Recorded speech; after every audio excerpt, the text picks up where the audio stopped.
This is the Defenders podcast on TV Podcast Industries. We're back for the third episode of Marvel's Wonder Man, Pacoima.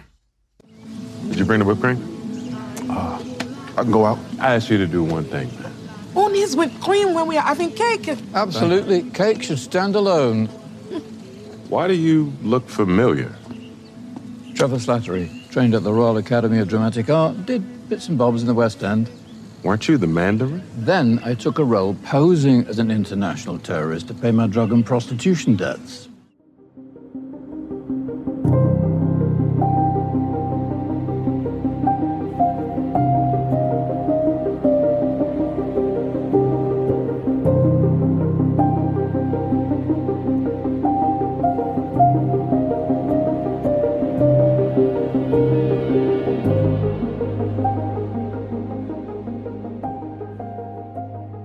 Welcome back, fellow Defenders, to TV Podcast Industries. We're talking about the third episode of Marvel's Wonder Man, Pacoima. I'm one of your hosts, Derek. Hello there, fellow Defenders. I am one of your other hosts, John. Welcome to the Defenders podcast on TV Podcast Industries. We're on to episode 3 of Wonder Man, and this time we have a title. Yes, Pacoima. And I believe they call it the Cleveland with palm trees. I think they do. I don't know Pacoima or Cleveland at all, so I don't know whether that makes sense. Much like Trevor Slattery, who's like, can I go to Pacoima? Because I've never been to Cleveland either. So I'm very similar, yes. I've never been to Cleveland, but I do know Cleveland from a NFL point of view. Because the Cleveland Browns are, of course, in the AFC North, which hosts my favourite team, the Baltimore Ravens. How did they do this season, John? Not very well. They didn't get out. They didn't get into the playoffs, no. But whether they deserve to, I don't know. Yeah. Their quarterback was out for a large amount of time, so I think with an injury. So, yeah, I guess there was a bit of flux there in the camp, and they almost made it. But whether they deserve to over the course of the season with the kind of win and loss kind of ratio, who knows? Probably not. Probably get strung up for that. No. My record-breaking Carolina Panthers got into the playoffs with what was the highest number of points against and the lowest number of wins for any playoff team in history, as far as I know. Excellent! Yay, record breakers! Exactly. Excellent. There you go. So we did play one game in the playoffs. Nice to see it. It's been a decade since the Carolina Panthers were in the playoffs. So hopefully, but it was competitive though. It was a great game. It looked like they were going to get absolutely smashed. Well, and then paper, they really pulled it back. Yeah, it was nice and competitive for a neutral, shall we say. Well, yes. You better be wishing for the Carolina Panthers to win the Super Bowl at some point, John. Of course. Especially if the Ravens don't get in. But we're not here to talk about NFL. Clearly not. No, the we're Super here Bowl to talk... is coming up in a couple of weeks' time. That's probably why we're so NFL-centric at the moment. And we have been watching quite a number of the playoff games. But equally, yes, we're not here to talk about the NFL. Nope. So apologies, fellow Defenders. We are here to talk about Marvel's Wonder Man and how wonderful it is. How I wonder what's going to happen in each and every episode. Absolutely. It's so wonderful. Yeah. And I must say the other thing some of our listeners may be wondering about is, where's Wonder Man Chris? Well, yes, that is slightly our fault. It's definitely our fault. We have to record early this week because of some other commitments that we can't get out of. So our normal slot that we have riveted in with Christoph has unfortunately not been possible. Yeah, so we're really sorry, Chris. I know we really wanted to talk about this episode and the next episode as well. But he will be back for episode 5 and episode 6 and the final 2 episodes, hopefully. We're hoping that we'll be able to make the day work for us the next couple of weeks. So. Yes, I think so. Yeah. I think so. Excellent. But if you haven't subscribed to the podcast, we'd love if you would. All you need to do is pop on over to our website at tvpodcastindustries.com and you can subscribe anywhere that you get your favourite podcasts over there on the website. We'd also love to hear your thoughts on Wonder Man. You can email us to feedback at tvpodcastindustries.com or pop on over to our Discord. The link is in the show notes, or you can pop on over to our Facebook page at facebook.com/groups/TV Podcast Industries, where there's a spoiler post up there for each of the 8 episodes that were released on the 27th of January. You can put your spoiler-filled thoughts in there and we'll discuss them on the podcast. Absolutely. Let us get into our spoiler-filled discussion of episode 3 of Wonderman, Pacoima. Derek, what are some of the episode details? Well, again, executive producers for the show are Kevin Feige, Stephen Broussard, Jonathan Schwartz, Louis D'Esposito, Brad Winderbaum, Destin, Daniel Cretton, and of course Andrew Guest. Wonderman's first appearance was in Avengers issue number 8 by Don Heck and Jack Kirby, and the show was created for television by Destin, Daniel Cretton, and Andrew Guest. This episode was directed by James Ponsoldt. He's been an active director, particularly in TV, for over 10 years, and most recently directed 6 episodes of Jason Segel and Harrison Ford's critically acclaimed show Shrinking over on Apple. Excellent. Yeah. Yeah. I actually don't know anything about that. It's because it's an Apple TV show and we never seem to see Apple TV shows, John.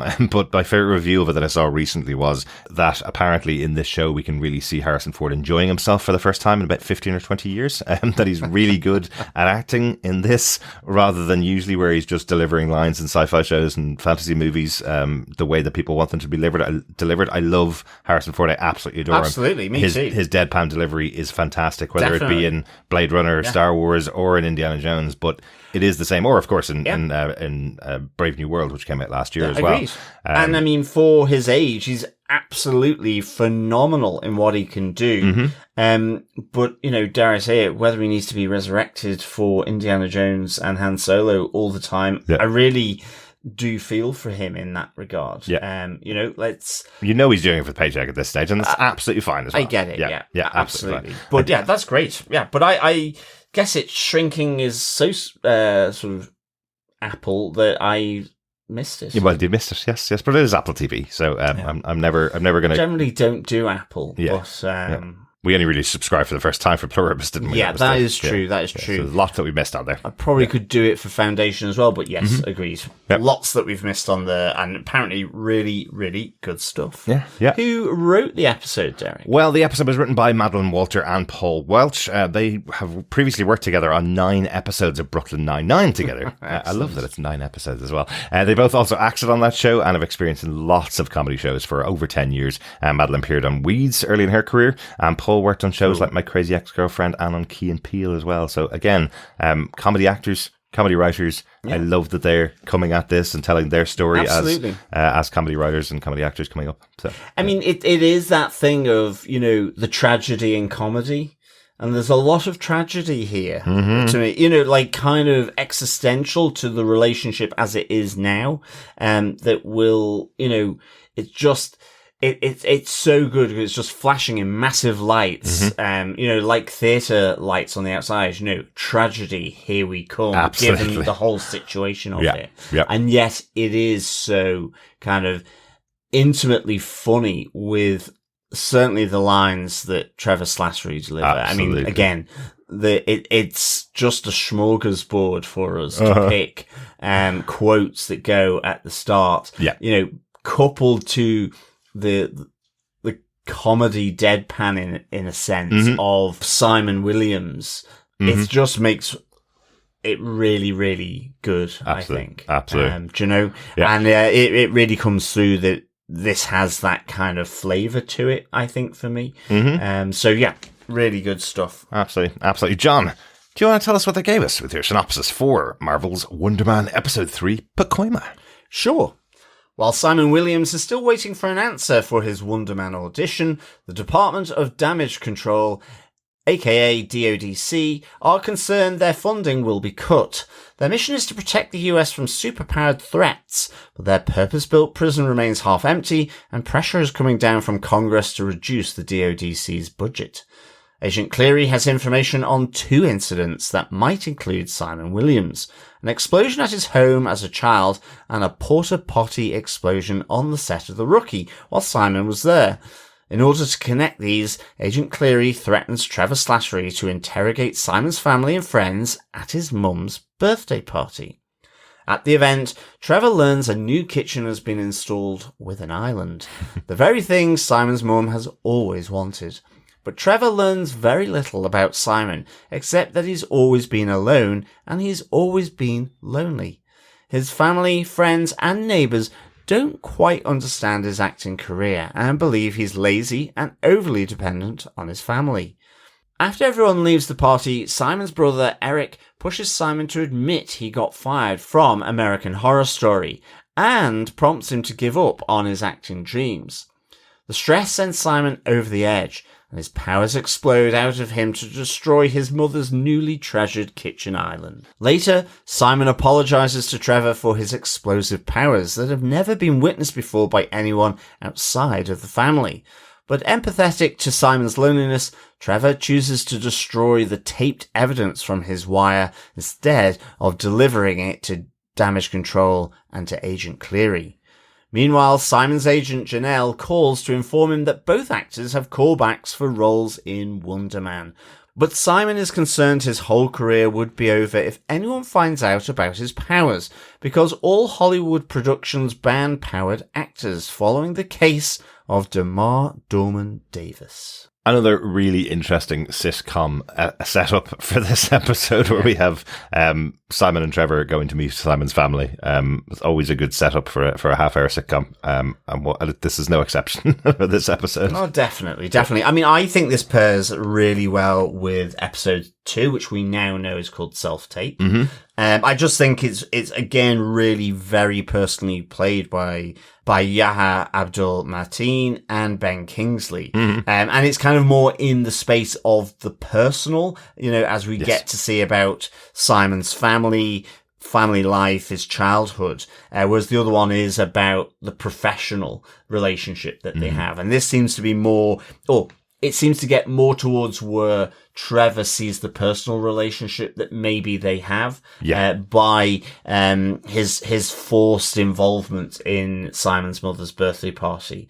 Which I do like the fact that literally most people are kind of going, why are you here? Well, absolutely. But so for that I found it really, really well played, and it felt absolutely natural coming off episode 2 that they would explore this element after seeing that empathy in a professional setting. Yeah, definitely. All right, well, let's get into our top 3 takes, John. Yeah, absolutely. Quiet on set. Take 1. Action. Yes, I think it's Damage Control need a win. We kind of get to see behind the curtains of the DODC here, the Department of Damage Control, and understand maybe the pressures that they have that are certainly sort of forcing Agent Cleary to be quite so heavy-handed and persistent with Trevor Slattery here.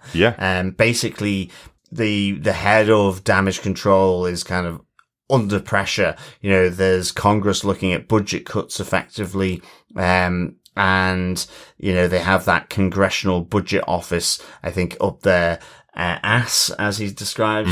And they also have then this new facility, which is effectively half empty. So it's just leaking money, wasting money. Yeah. And that new facility is the raft. So just to say, the raft has been present for many, many years in the MCU. We've had it quite significantly in Captain America Civil War, where half of Cap's team got put into the raft.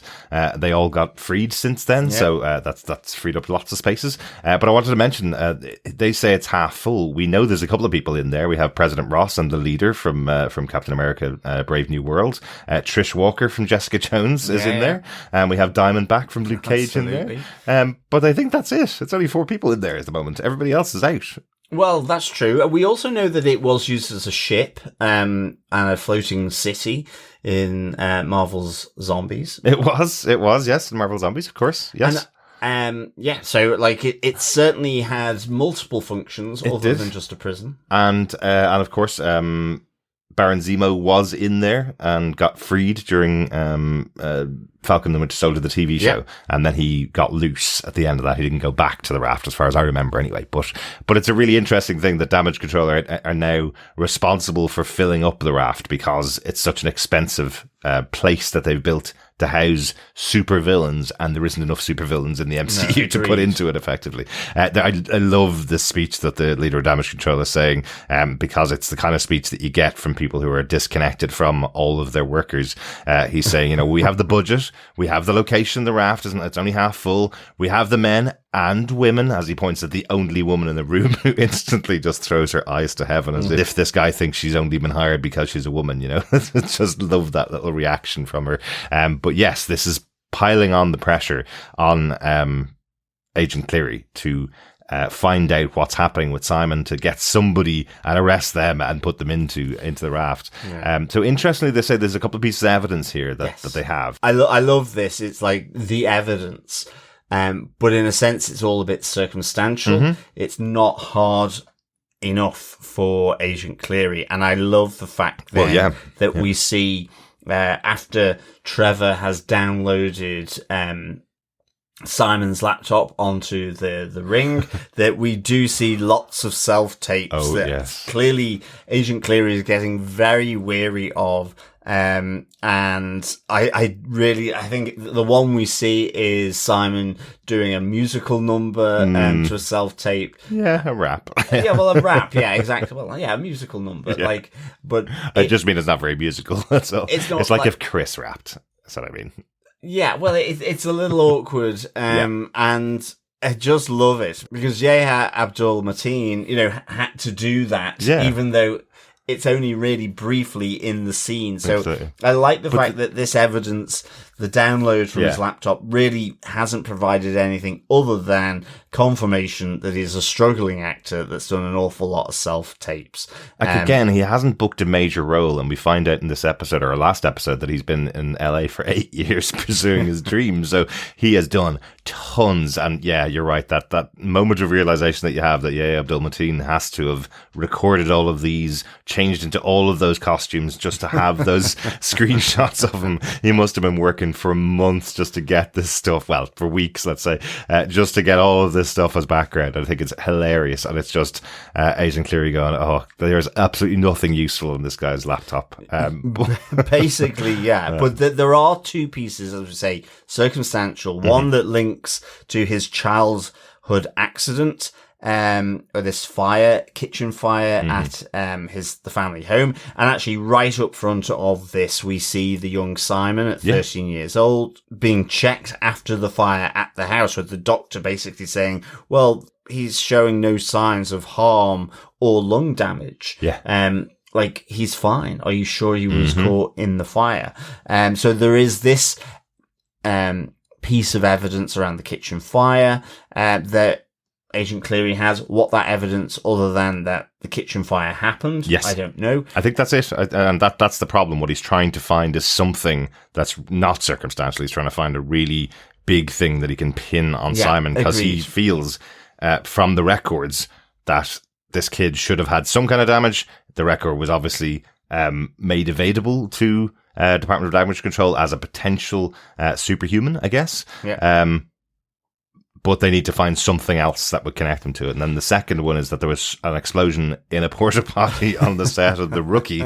And potentially, since Simon was there, maybe that connects those two incidences. But he does need something else. He needs somebody to confirm that it was Simon's powers, that Simon does have powers. And not explosive diarrhea. And not explosive diarrhea. Or indeed a build-up of gas in the porta potty. Absolutely. That ignited somehow.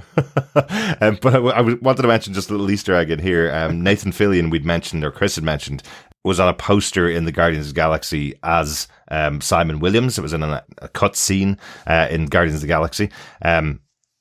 Nathan Fillion stars in the TV show The Rookie and has been starring in that for 8 years. I just think it's interesting that happened to be the show that Simon Williams here is supposed to have been acting on when this explosion happened. So is that a connecting Easter egg for Nathan Fillion in the MCU? Is that why they chose that specific show? I don't just know. Kind of like it. Maybe, there's that. Absolutely. And then the other Easter egg, and maybe again this might be a stretch of an Easter egg, in the interview with the doctor when they're asking where was Simon when it exploded. It's just the way his mom says he was in the room where it happened. Is basically that is a quote from probably the most famous song from Hamilton. So I just think it's interesting that she said the line that way, that he was in the room where it started or the room where it happened. So I think that's a Hamilton quote, or the guys were listening to the Hamilton soundtrack and it just went straight through them and into the script. I really picked up on that immediately. Yeah. I didn't. It's just the way she delivered it, I think. Yeah. Okay, excellent. But I think ultimately they don't really have much. It's a little threadbare for the Department of Damage Control and Agent Cleary. And so they need more evidence. They need something.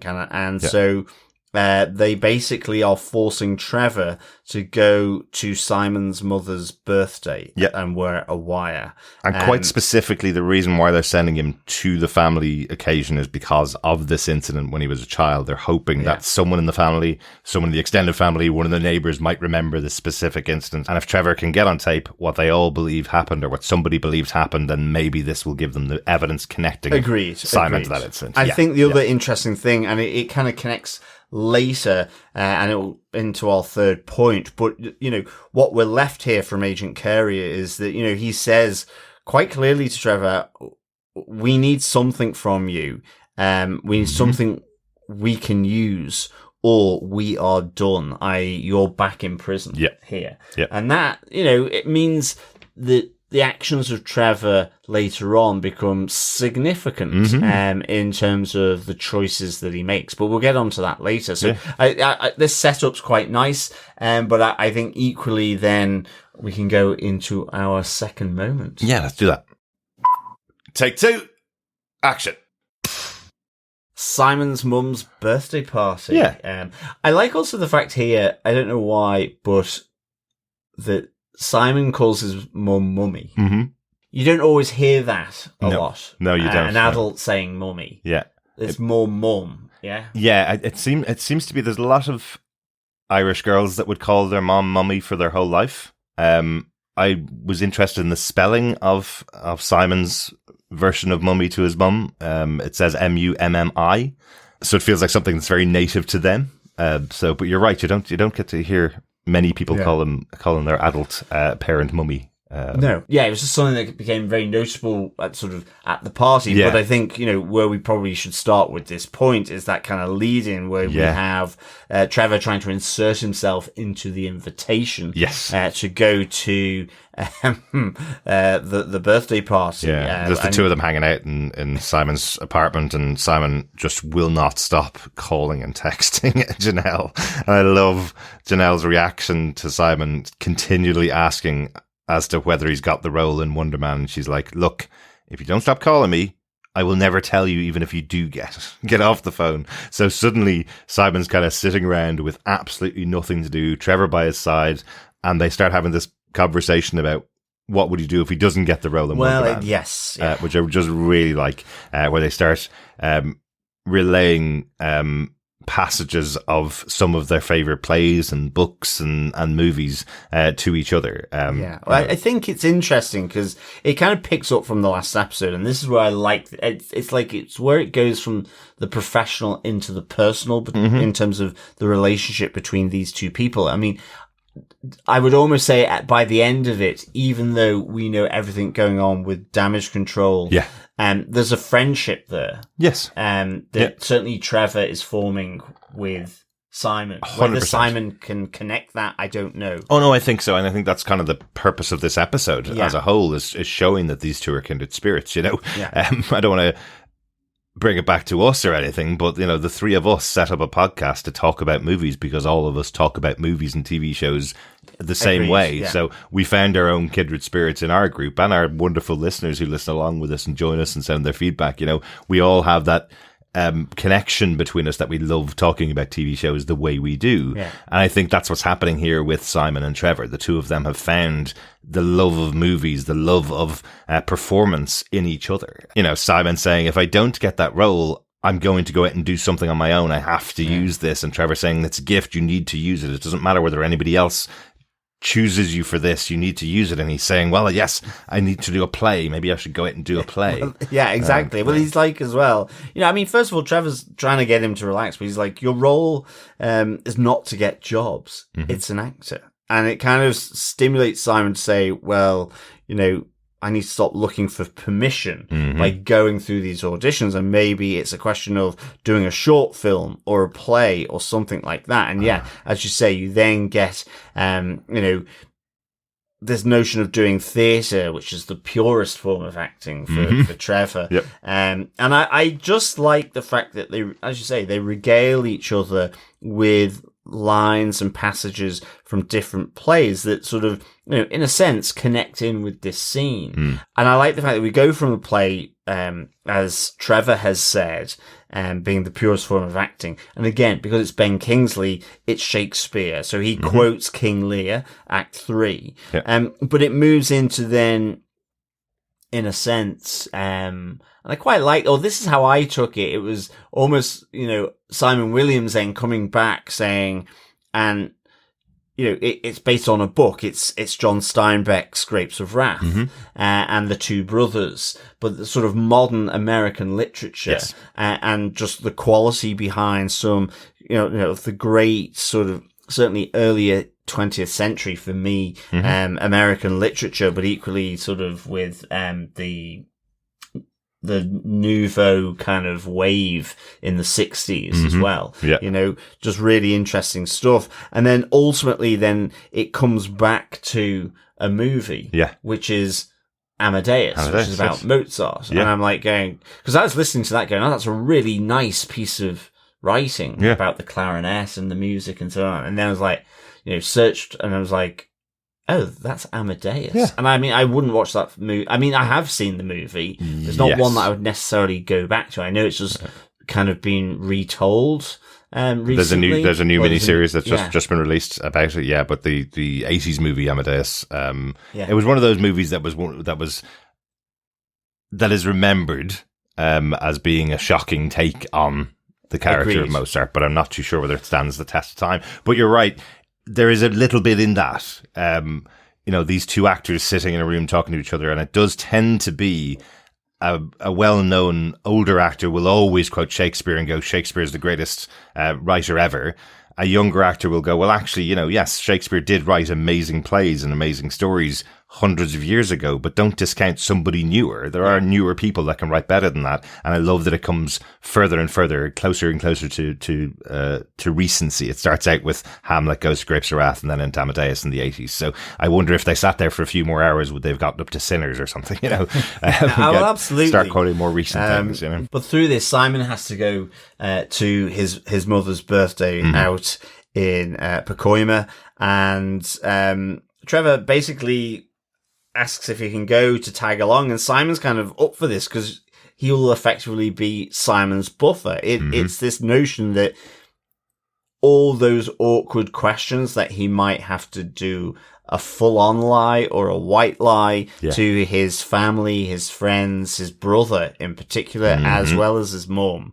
And we have it straight up front when they're asking about his role on American Horror Story, and that's where Trevor will be this buffer to just soak up all this inquisitive questioning from various people at the party. We also then, with the whole introduction, we get to meet Simon's mother, Simon's Martha. Brother, Eric as well.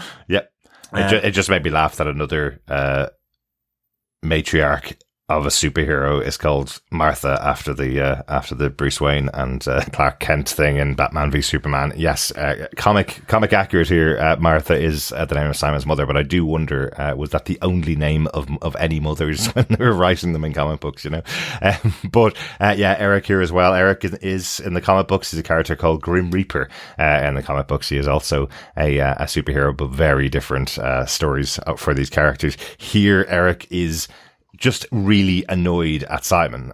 Simon is seen as the lazy one. He's seen as the one that hasn't got a traditional job. Eric's the one that's just gone into business. He's the one that pays for everything. He seems to be very successful in the type of business that he's in, but he has no understanding of what it is that Simon's done with a career. And I love, as we go around the party, we're not going to recount every single moment, I'm sure, but there are so many moments that just make me laugh about all the people, all the neighbours and cousins and friends who just have no idea what Simon's job is. So for 10 years, what you've done is you've trained to act, and then you've done maybe one audition a week. Is that considered a job? It's so fun. It's his cousins, I think. Yes, his cousins, that in particular. And he's kind of telling them about his acting career, and he's talking about how he's had 3 auditions and an acting class last week. And they're just kind of like, Is that a lot? And then they start talking to one another in Creole French, and it's kind of like, he's so lazy, look at his clothes, and you just have Simon looking at them going, I can understand you. You do know that. At the same time, you have Trevor trying to scope out these different stories about Simon, and he's not really getting very far. I mean, he insults one of the guests where she, again, just as he walks away, fires back some Creole French to him, but the only thing I recognised from it was the swear word. Well, absolutely, yeah. In it, but it was just like really, really good. So it's kind of like Trevor's not buffering good enough for Simon, because I think at one point he says, "You're supposed to be my buffer." Yeah, you're supposed to be blocking me from these kind of conversations. But it's like his friend who Trevor is trying to extract information from, who's like, "Yes, I was in his carpool every morning for school for years. Can you tell me much about him? He's quiet." Is that all you have? Just he's quiet. After all, yes, he doesn't say much. So yes, what we do find through all of these interactions, and they start out really funny, but they end off quite sad. As we go through these conversations, we realize the picture of Simon is that nobody's been close to Simon ever in his life. We laughed at that kind of moment in episode 2 when Trevor asks Simon, is there one of your friends' house that we can go over to? And Simon says, I have no friends here. He's just broken up a relationship, but he also has no friends in LA. And here we find that he also has no friends at home in his hometown. It's only his mom and his brother who is massively antagonistic to Simon. Well, so Eric is absolutely, I mean, his mum loves him to bits. She does. Yes. You can tell that. I mean, it is interesting, that you have this really awkward conversation between Eric and Simon. Eric's gotten a promotion. Martha's thrilled about that. There's potential for him to offer a job to Simon if he wants it.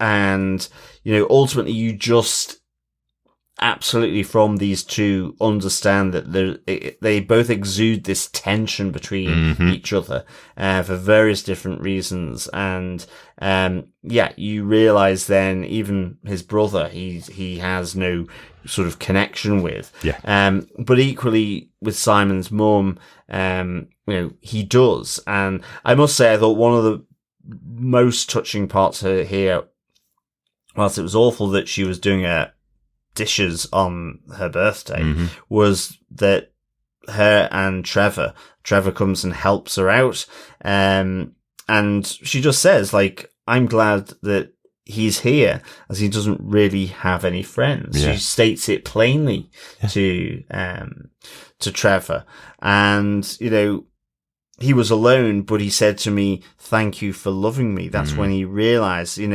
whether he felt alone or was alone, even if he didn't know it, that's what he was, and you have Trevor then sees how Simon is different. There's this really nice moment where Trevor's kind of apart from the main party. Yeah. I think it's kind of like a group photo, and everybody's laughing, everybody's interacting with each other, and Simon's everyone's just standing having a really in the back, good time, but you have, Simon awkward, alone in a crowd, in a sense, and it's just, this all comes through, I think, really, really quite powerfully, and really touching, in a touching way. And I think it's in that moment you see with Trevor, possibly that empathetic connection of his own past. I mean, we don't know. He's very fond of his mother. We know that from episode 2. But again, we don't know much else about Trevor. He equally is always trying to get out of those situations, like we saw in Shang-Chi, whether it's pretending to be dead or trying to get out of prison again. So, maybe there's elements here, not entirely the same, but, I think that connection, and it's captured really well, I think. I think it is kindred spirits, and I think this is what's coming to the fore here. It's almost coming from Martha. She's saying thank you to Trevor for being his friend. She can see the connection between the two of them because he's never done this before. Even just the simple act of bringing Trevor home to her house for the birthday party. Well, he's never brought a friend home at all in the past. So that's all she needs to know, that he's found some friend in his life, somebody else. Because I like that his brother sort of, just questions, why are you here? And he's kind of like, oh, I think the fish curry's having an effect on my bowels. I've got to go. But yeah, I mean, it is just, I think, really good. But like with everyone gone, then we kind of have almost just some, some of the presents being given to his mum, and her mum looking at the ice cream maker that Simon has given her. And again, you just have Eric doing a really bad move with, you should be thanking me. It's like, this looks expensive. That's obviously not from you, Simon. Yeah, it's I mean, it's my just money. My goodness, because his mum is so happy about it. Really, it's, you've got a little space here where you can put your cookie chunks and chocolate chips and whatever in, and she's really enjoying it. But it ultimately then gets really heated because of that one comment from Eric, who gives out to him, and you have Simon then just, again, becoming agitated, stressed. I love the fact that you see the build-up of this explosion. You see the eyes again, which again, I just think it's a cool touch, but I love just seeing, I think we saw it before in the apartment, but just that rippling of the skin. Yes. Yeah. And you see the island that his mother talked about so fondly beforehand on Trevor's arrival just being destroyed by this wave of explosive stress from Simon. Yeah, absolutely. And I must say, I loved that moment when Trevor arrived. She was like, you must see the kitchen, see the improvement. And Simon's going, he's never been here before. Oh, he'll know. He'll know the difference. He'll know how much has changed, even if he hasn't seen the kitchen before. But yeah, it's really sad that what happens to Simon here is that he destroys the thing that his mom is so happy about on her birthday. So what will be seen from the outside is Simon ruined her birthday. What won't be seen is Eric consistently antagonized him throughout his time there. Every moment, every opportunity he had to put down Simon, to put down his choices, to put down his career and what he's doing, he took. When he asked him about the role that he went for, Trevor's trying to big him up, saying, he went for a role in a massive movie last week. And Simon saying, I'm waiting on a callback. And when Simon tries to explain what a callback is to Eric, Eric goes, so you've done an interview for a job and you're waiting for the second round interview for a job you may not get. That means nothing. And in Eric's world, it means absolutely nothing. But when you're a working actor and when you're trying to get a role, these are the big moments. These are the big things that happen in your path to your dream, I guess, as they say. So it is about Eric's antagonization of Simon, and Trevor absolutely can see that. And they have to leave. We don't get to see the aftermath of it. We don't get to see the reaction from Eric, and we don't get to see the reaction from Martha. We see them leave. Yeah, I mean, you hear him say, what the hell is wrong with you? Yeah. Simon, and you have his mother sobbing. But yes, there's nothing more. And they hightail it out of there, basically. Yeah. We just hear one little thing from Simon afterwards where he says to Trevor, nobody else outside of the family has ever seen me do that, which is quite significant as well, right? So the family have seen him do that before. Yeah. Which is important, I suppose, for later. Let's move on to our final point, John. Gonna go one last time. Take 3. Action. Yeah, the drive home. The journey home here is really interesting because, again, it's a little bit awkward. Because, as you say, Simon stops the car and basically is saying, no one before has seen this. Yes. So it's all really at a very low point. But you have Trevor looking to try and comfort him, and he, which is really nice of him. But Simon's like, I don't need comforting. I just need a break. Yeah. And it's at a really low point. But again, Trevor's empathy here, he talks about Abide With Me, how it's got him through his own tough times, that despite what Simon effectively fesses up to him. He says, "You don't owe me an explanation as to what happened in your mum's kitchen." Yeah. They're effectively getting ready to go back home. And you have this choice from Trevor.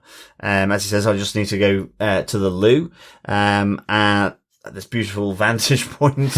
And, as he goes, he takes out the wire that he's been given by Agent Cleary, pulls out the chip and snaps it in half. Yes. And makes the choice that, the stuff he's recorded today, he's not going to share with Damage Control. Yes. And in that moment, of, I guess, a low point for, Simon, there's 2 points of, joy. One is the one he knows about because he gets the call from Janelle, the text message to say that he's gotten a call back for the Wonder Man along with Trevor. Yeah. And that actually in this moment, Trevor has protected him as a friend. Exactly. Like it's a massive moment between the two of them. And again, that connection sealed between the two of them. And I love the idea that both of them get a call back for Wonder Man definitely. as well. It's kind of cool. So a nice closeout to the episode, even though it's quite sad hearing the story of Simon from the perspective of his friends, neighbours and family who all don't know anything about him, which makes it difficult to watch in places, I think. Yeah. Oh, definitely. Yeah. I think the whole conversation between Trevor and Simon's mum about loneliness is really touching. It's fab, but really touching. Yeah, absolutely. Any other notes? Anything else that we haven't talked about from the episode, John, that you want to mention in here? No notes from me this time. Excellent. Again, there's so many great lines in the episode. I do love when Trevor is discovered snooping around Simon's house and says he's just in the room getting his update from his doctor and says his cholesterol's low, so he's able to go enjoy himself without worrying for the evening, which I just think is hilarious. I love the idea that someone would find out their cholesterol from their doctor to see if they could go and eat ice cream or cake, which is very funny. Very good. But overall, John, do you defend the third episode of Marvel's Wonder Man Pacoima? Yeah, I really do. I would give this 5 exploding kitchen islands out of 5. And actually, I would almost be of a mind to up my episode 2 review. I think they just work really well together. I think this felt absolutely in sequence with what we saw in episode 2. Yeah. And I just loved the personal and touching sort of interactions between Trevor and Simon, but also between Trevor and his mother. And that almost felt like him speaking with his own mother or having a conversation, not as such about him, but just, it felt very natural. I love, we get Trevor making a choice to sort of defy Agent Cleary and snapping the chip, the callback. But, I think here we get this real personal portrayal of a lonely child who knew he was different, felt different and was different, even if he didn't know it. But in fact, he did. And that's what's kept him back. That's why that family photo is so telling for Trevor. That he can't relax with even his own family. Yes. But he seems to be relaxed around Trevor. Exactly. So really, really great episode for me. I would give this 5 exploding kitchen islands out of 5. Very good. Fantastic. What about yourself? Do you defend this third episode of Marvel's Wonder Man? I'm really, really enjoying the show. And it is, me too. It is just because of those two characters of Simon and Trevor together. I think they work so well. But the surrounding cast in this episode, all with small moments, building up to that, maybe not crescendo, but building up to the realization that actually nobody knows Simon. Actually, Trevor's probably Simon's best friend of all time because he's actually sat down, listened to him and engaged with him, which nobody else seems to want to do, is so well played by everybody else around them. I thought it worked really well. What a great way to introduce that idea of Simon, by having Trevor interview all of these people and nobody have any information for him at all. Exactly. I thought it was funny at times. Thought it was really touching at times. I was really sad at the end when the kitchen exploded because I knew it was going to happen because of how Eric was pushing. And all I could think of, because of the performance of the actress who's playing Martha, all I could think of was, that poor woman's lost the kitchen island that she's been waiting since the 70s for. Like, she says her kitchen was so old before this happened, and now it's been destroyed by her son, you know? So I'm really intrigued as well by that idea that they have seen Simon explode in this way in the past as well. Martha's trying to calm Eric down so that he doesn't do this, so this explosion doesn't happen. So they've seen this happen possibly multiple times, not just that one incident that's in the flashback at the beginning. There may have been a number of other times that this happened in the past. So I'm intrigued by that. I wonder how that's going to play out. We'll probably see more of that as the season goes on. Absolutely. But overall, really enjoyed the episode. And I think we deserve to go to the pub for a pint and maybe a quiz, John. Absolutely. Yes, fellow defenders, fellow quizzes, welcome to the Wonderman Pub Quiz. Question 3. Question is, what famous American actor's billboard picture does Trevor and Simon pass in the car as they travel to Simon's mum's birthday party in Pacoima? It might be a bit of a blink and you'll miss it painting or poster on the wall, but it's as they're going into Pacoima, right? It is. Yes, excellent. Do you want to give the question one more time, John? I will do. What famous American actor's billboard picture does Trevor and Simon pass in the car as they travel to Simon's mum's birthday party in Pacoima? Fantastic. That's the third question of 8. At the end of the season, email us with all the correct answers to feedback@tvpodcastindustries.com, and you could be in with a chance of getting your hands on some Wonderman goodies at the end of the season. Yeah. Yes. Fellow defenders, of course, please share the podcast, because sharing the podcast is sharing the love. Yes, it is. And you can also just search TV Podcast Industries over on some of our other support platforms, patreon.com or buymeacoffee.com if you wish to. But the main thing is, please subscribe to TV Podcast Industries over on our website at tvpodcastindustries.com on any good or evil podcast catcher of your choice. Absolutely. So we did get some feedback in after we recorded our podcast on episode 3, and Chris is going to join us for a little bit of that feedback, just to make things extra confusing. And once that's finished, I'll return with the last pieces of feedback. We want to share as much of your feedback as possible, as you've been kind enough to send it in to us over here at TV Podcast Industries. So, first up, we got an email in from Coffee and Vodka who says, "Greetings, fellow family event defenders. It's looking like Marvel Television's listening to their own feedback. A TV show produced like a TV show rather than a movie cut into segments, and it's working well. The bond between Simon and Trevor revealed troubled family history and shared, if engineered, mutual success, all built into something more than just a superhero origin story. Only 3 episodes in, and I'm already sorry this is just a Marvel spotlight. Here's to hoping it gets enough traction to become something longer lasting. In short, one of the strongest small screen MCU entries in quite a while. On to episode 4. 5 erupting islands, despicable departments, and fast friendships out of 5. Peace and take care, Coffee and Vodka." Thanks, Coffee and Vodka. It's an interesting one. I can see, based on how everyone is kind of responding to the first couple of episodes and just responding, those who have binged it are responding as well. There's a possibility, like, as Derek said last episode, that there has been some discussions, hints at maybe they know where potentially to go for season 2.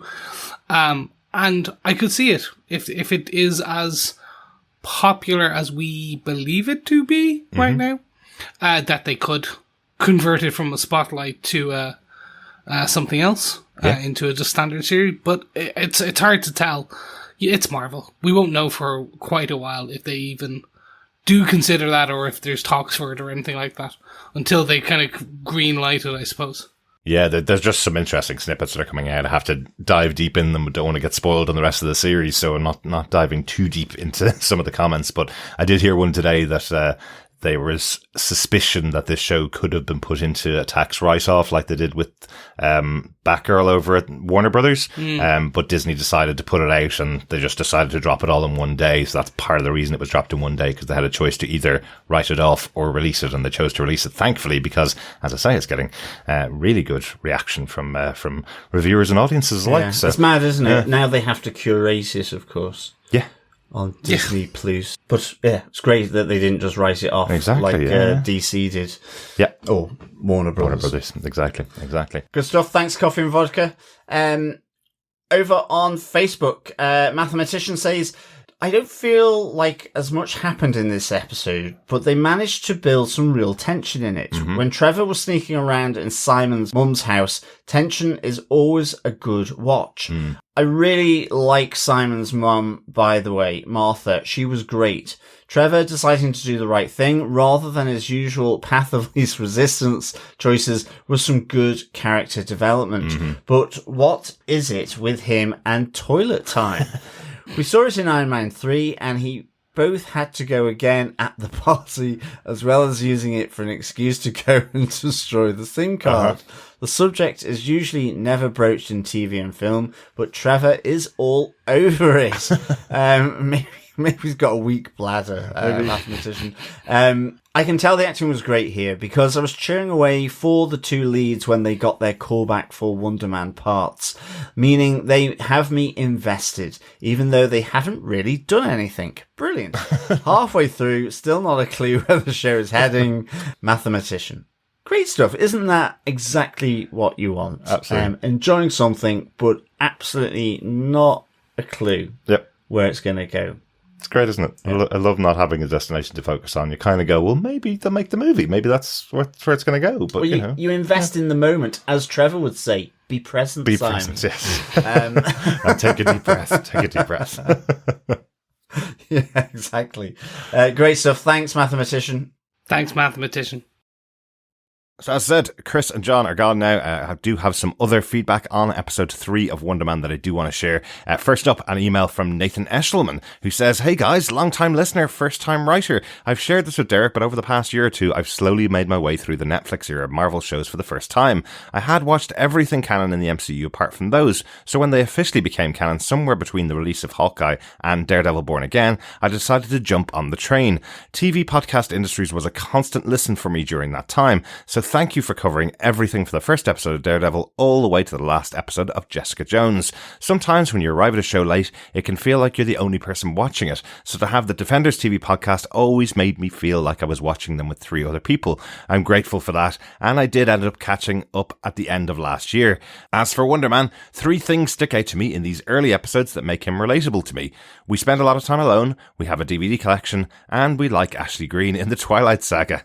Looking forward to the rest of the year's coverage, especially with a new Avengers movie to look forward to at the end of the tunnel. Cheers, Nathan. And Nathan, it's so great to hear from you. Thank you so much for getting in contact with us. It's great when people go back and listen to our previous podcasts on all the Netflix stuff. We spent so much time in the Netflix universe that when it got cancelled in the end, when the final episode of Jessica Jones finished, we really didn't know what to do with ourselves. We were going, oh God, we need to find some other type of show that's going to be out there, that's going to be the right type of show for us.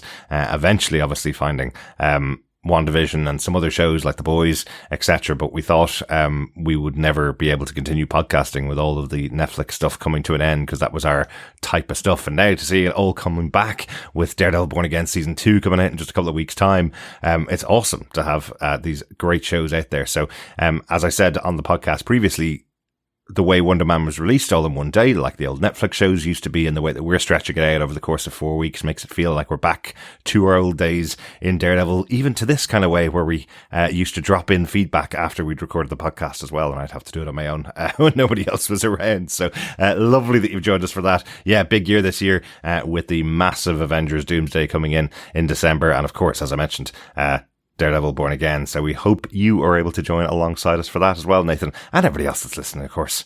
Thanks for your feedback. And I will, of course, share it with the lads when they're back as well. Back over on Discord for Pacoima, we have feedback from Philippe, who says, quickly defending myself about what I said last episode, I was super disappointed after Iron Man 3 with the whole the Mandarin is just an actor twist. Totally my expectations to blame on that one, but it is still one of my least favourite MCU movies. Besides this, honestly, Trevor was probably what I liked least, even in the otherwise amazing Shang-Chi. That said, I have to admit he's been winning me over more and more with every episode. I really enjoyed his interaction with Simon's family and neighbours. Thanks for that, Philippe. You did not need to defend yourself, I promise. And we understand there's loads of people who didn't like that twist in Iron Man 3. I just remember as I mentioned last episode, the three of us were not those people.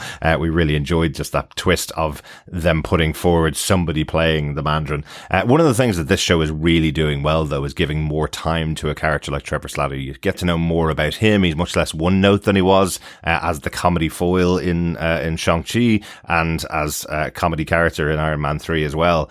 Here, he does seem to be a much more rounded character. While he is hilarious and it is still a comedy show, you do see a lot more heart from him because you have the opportunity to explore the character. So I can see that's connecting with you, which is really, really good. And definitely with ourselves. Yeah, he was a favourite character of ours before, but now he's even cooler and much more worth watching in this series. But of course, being played by Seren Kingsley, he's bringing a lot to that role. Really enjoying him. Great stuff. Thanks very much for that, Philippi. And we also got some feedback in from Heather Sass, who says, love Simon's mom, but I don't have much time for his brother. Trevor was so funny trying to dig up dirt on Simon, but mostly getting frustrated with everyone he spoke to. I was very proud of him for choosing friendship over jail time. I don't know if anybody else will get this reference, but the DDoC scene reminded me of the Hunters in the Teen Wolf TV show. They say they need to protect people from the supernaturals, but don't take into account that not all supernaturals are dangerous. And even though we haven't really seen exactly what they do to superpowered people, I have a feeling they're probably not very nice, especially since Cleary keeps threatening Trevor with more jail time. Very good, Heather. Yeah, we haven't seen exactly what to do, but we know they are trying to put them into the Raft, which is their purpose-built jail for people with superpowers, which is only half full. So they're probably talking about lifetime imprisonment, no chance of parole, which is kind of what you think is happening there. Although we did see Emil Blonsky in the She-Hulk series coming out of the Raft, I think. So he did get out. But yeah, I think it's one of those ones where this show is talking about the DDoC trying to make numbers and put people in prison just to make up those numbers. So I think if you're caught with superpowers, especially someone unreported superpowers like Simon is, you may get stuck into the Raft without being able to get out. Thanks for your thoughts, Heather.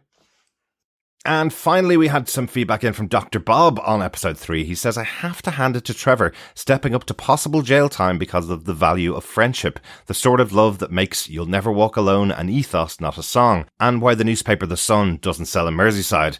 This is what his mum instilled in him from birth onwards, and to Simon for allowing his vulnerability in the face of his exceptional strength to be seen and valued. Please let this not twist back into Slaterish self-protection. And to both actors, particularly as they riffed off each other in Simon's flat, showing how the raison d'etre of an actor is to act, not be employed.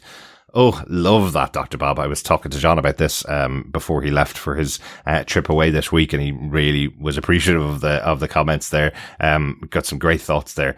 Definitely feel that Trevor Slattery is drawing on the history of Liverpudlians and of Merseyside people, that dedication to the family and friends that are around them.